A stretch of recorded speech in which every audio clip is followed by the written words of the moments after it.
we're moving from one of the ways that some of my students have described what I'm doing to me and said that what they want to do is kind of in alignment with what they see me doing is this idea of making parkour a wisdom practice. Right? It's like, okay, so parkour is a practice that young men take on and young women, but really, 90% of it is young men or 80% of it is young men.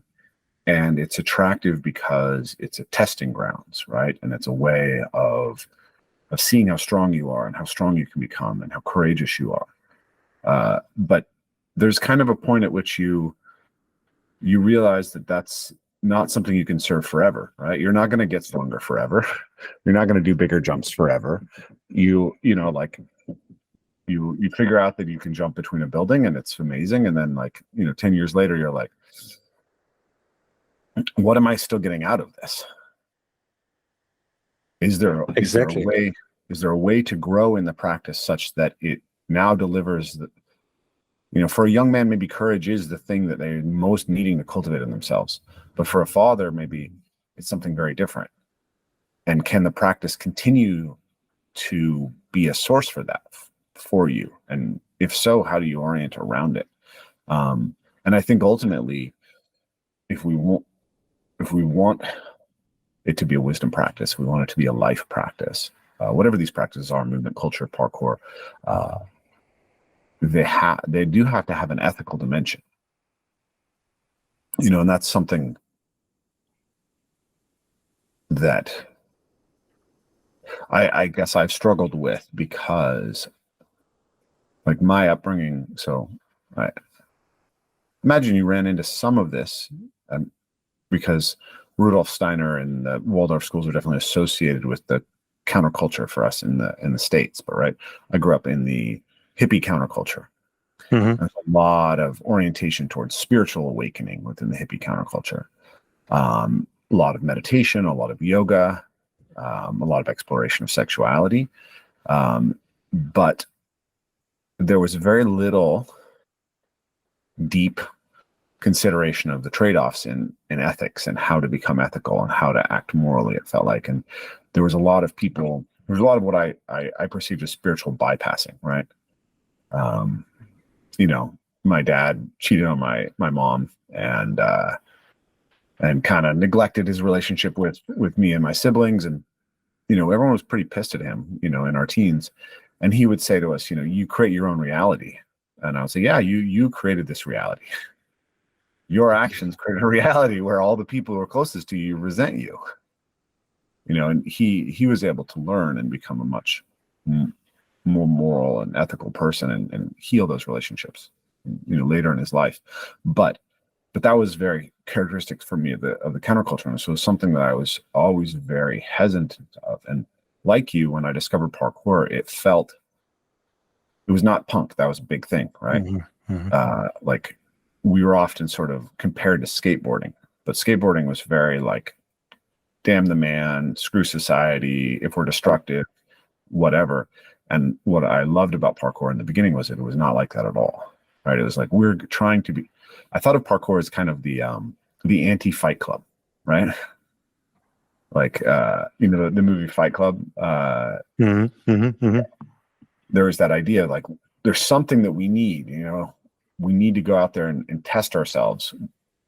But there was a self-destructive impulse, which is Fight Club, and there's the inverse of it, which is a self-cultivation impulse. Yes, you can go test yourself, but you can test yourself in a way that's actually aimed at becoming the type of person who can serve society better. And that ethic was there at the beginning of parkour and was very attractive. But as I've kind of moved through the community, I've seen in the movement community, in the yoga community, in the fitness community, to a lesser degree the parkour community, but even the parkour community, there's a lot of bad ethics, right? A lot of people who are taking advantage of the idealism of young people, a lot of people who are taking sexual advantage of students. And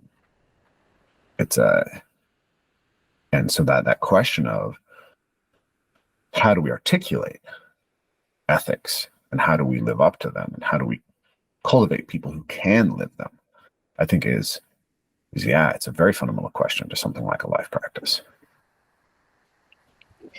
Yeah, and in that sense, the cultivation of empathy and the cultivation of being able to sense how someone else is feeling or might feel, no, that's such an basic, crucial thing. I remember this was like a small thing, but it burned itself into my head. I remember we picked up some wood somewhere, like we needed wood for I don't know anymore, for fire or to craft something, I don't know. But we looked on the internet, and okay, there was someone cut down a tree, wanted to get rid of the wood, so you could just come there, pick it up. No one was there. Also, you just say, okay, yeah, you can go on the property, just take it. And I remember we were taking it, and one of the guys I was with was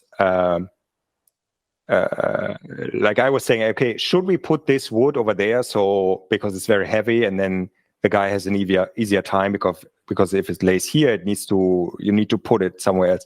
And they said, yeah, come on, like that's his problem. And I thought, yeah, but I mean, of course we don't have to do that. But if I imagine myself being that person that owns this property, and I come home and I see these people have considered like where to put that, and it helps me a lot. So easily we make a better world because we're just thinking about the other people. But in this moment, I realized, and it's a guy I spend a lot of time with, and that I feel very close and respect a lot. But at this moment, I felt like, hey, what's going on? Like, why are you not on? Why do we even have to discuss that? That we are doing this just takes us a few more minutes to do that. And yeah, it's heavy and blah, blah, blah, but whatever. And I feel this is such an important thing that sometimes gets lost. How, how are we acting in our society? And can we act in a way that this is actually happening? Yeah, this respecting other people, even if I don't have to. Like I don't necessarily get something, back from it. Yeah, it's more like a loop, no? Like you do something nice for someone and this person does